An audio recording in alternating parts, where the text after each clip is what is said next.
होंगे। आज एक न्यू वीडियो के साथ डॉक्टर मुनज़्ज़ा आपकी खिदमत में हाजिर है। और आज इस टॉपिक के बारे में हम बात करेंगे। वो बहुत ही सेंसिटिव चीज़ है, ख़ास तौर पर इमरजेंसी की सूरत में। आज हम बात करने जा रहे हैं चेस्ट पेन के हवाले से। चेस्ट पेन, छाती का दर्द या सीने का दर्द। अगर किसी को भी चेस्ट पेन होता है तो अक्सर लोग हम में से बहुत ज़्यादा परेशान हो जाते हैं, और परेशान होना भी चाहिए, क्योंकि बहुत सारे लोग जो हैं उनका कंसर्न ये होता है कि कहीं खुदा न खास्ता ये हार्ट अटैक तो नहीं। Chest pain definitely heart attack की एक बहुत बड़ी अलामत है और इसको इग्नोर करना बिल्कुल भी नहीं चाहिए। अगर खुदा न खास्ता आपको या आपके घर में किसी को भी चेस्ट पेन होता है तो आज की वीडियो में मैं आपको बताऊंगी कि जो हार्ट से रिलेटेड या आपके जो दिल से रिलेटेड कार्डियक चेस्ट पेन होती है वो किस किस्म की होती है, और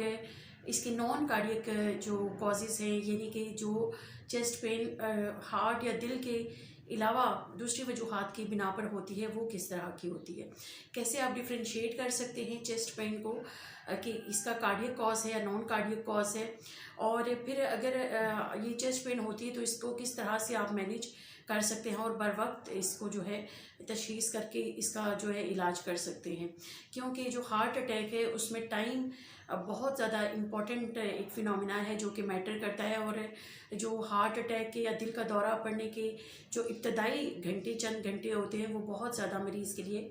इम्पॉर्टेंट होते हैं, और अगर उस वक्त बर वक्त उसको मैनेज कर लिया जाए, उसको ट्रीट कर लिया जाए तो मरीज़ की जान बचाई जा सकती है।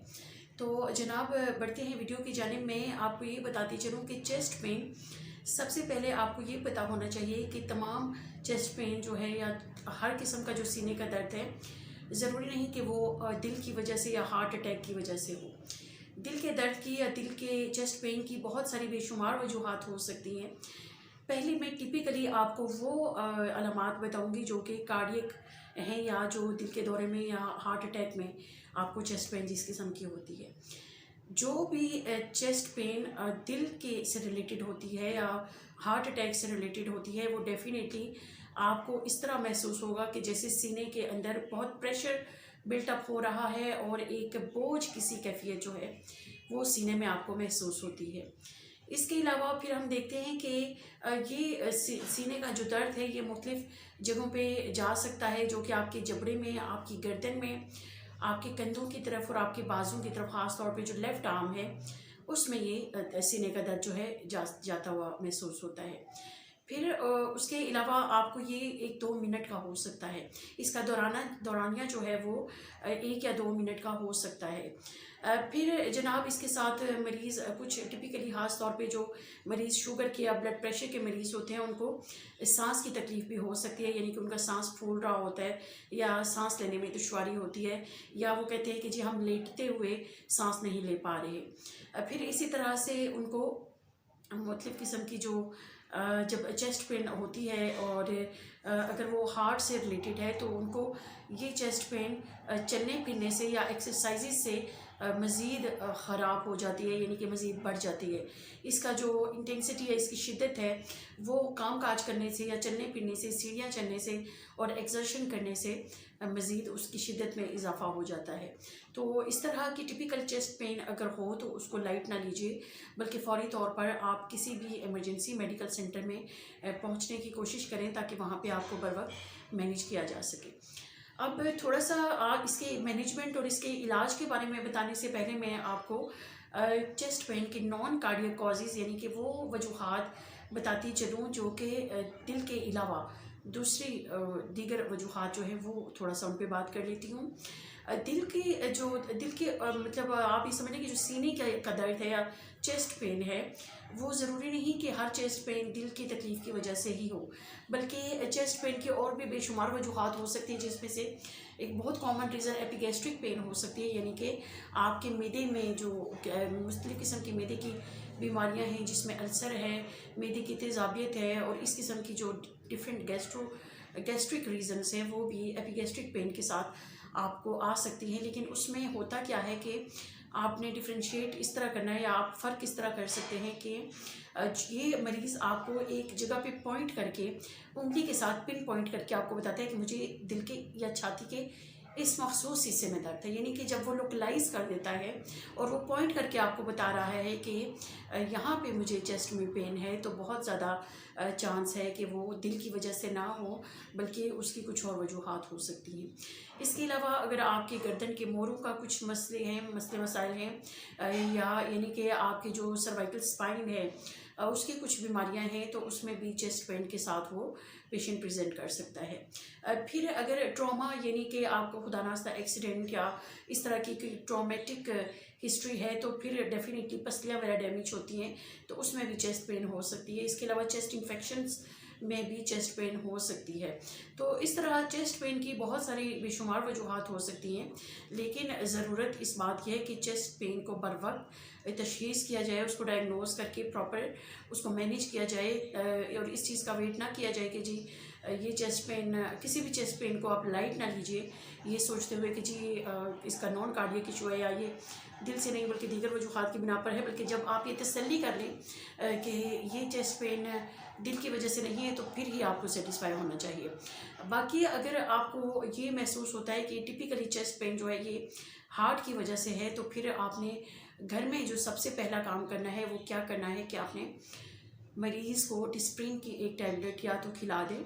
या फिर उसको पानी के एक गिलास पानी में घोल कर पिला दें। ये मरीज़ की लाइफ सेविंग के लिए बहुत ज़रूरी है, क्योंकि जो क्लॉट्स बन रहे होते हैं जिस्म के अंदर या शरीयानों के अंदर, जो खून के क्लॉट्स बनते हैं और खून को जमने का जो प्रोसेस होता है उसको डिज़ोल्व करने में ये बहुत मदद करता है। और आगे खून की यानी हार्ट की अपनी ब्लड सप्लाई जो है, यानी कि जो खून का दौरानिया है, दिल को जो खून मिल रहा है उसको जारी रखने में ये बहुत अहम किरदार अदा करता है। फिर जनाब आप मरीज़ को इमरजेंसी में लेकर जाएंगे। डेफिनेटली आपने कार्डियक पेशेंट जो होते हैं या दिल के जो मरीज़ हैं जिनको शक हो कि चेस्ट पेन दिल की वजह से है, वो डेफिनेटली इमरजेंसी में जाएंगे। तो वहाँ पे सबसे पहला जो काम किया जाता है वो उनका ईसीजी किया जाता है। ईसीजी पे बहुत हद तक डायग्नोज हो जाता है कि मरीज़ की जो चेस्ट पेन है वो किस नौइयत की है। लेकिन ज़रूरी नहीं कि ईसीजी उस किस्म की हार्ट अटैक को पिक करे। हर हार्ट अटैक यानी कि माइनर जो अटैक्स है या माइनर जो एमआई के अटैक्स होते हैं उनको ईसीजी भी पिक नहीं करता। इसलिए कुछ हार्ट अटैक की ऐसी अक़साम है जिनमें जो ईसीजी है वो आपके हार्ट अटैक को पिक नहीं करता, इसलिए सिर्फ ईसीजी पर रिलाई नहीं किया जा सकता। उसके बाद हम मरीज़ के ब्लड टेस्ट लेते हैं, यानी कि उसके खून का एक टेस्ट लिया जाता है जो कि जिसको कार्डियक एंजाइम कहा जाता है। कार्डियक एंजाइम यानी कि जो प्रोटीन होते हैं कुछ ट्रोपोनिन वगैरह, ट्रोपोनिन टी, ये लेवल्स हार्ट अटैक के फौरी बाद यानी कि 4 से 6 घंटे तक ये लेवल्स जो है ये बढ़ते हैं। और ये अगर हार्ट अटैक है तो ये मुसलसल बढ़ते रहते हैं, और फिर उसके हर 4-6 घंटे के बाद ही मरीज़ के कार्डियक एंजाइम्स करवाना बहुत ज़रूरी है। इससे बहुत हद तक आपको मरीज़ के हार्ट अटैक का अंदाज़ा हो सकता है। फिर डेफिनेटली आप मरीज़ों को मुख्तलिफ़ किस्म की मेडिसिन दी जाती हैं और ब्लड प्रेशर और इस तरह की जो मसाइल होते हैं उनको ट्रीट किया जाता है। लेकिन सबसे ज़्यादा ज़रूरी चीज़ जो कि मरीज़ को बताई जाती है वो ये है कि सबसे पहले उसकी एंजियोग्राफी की जाती है, जिसमें जो खून की शरियानें हैं, जो दिल की शरियानें हैं,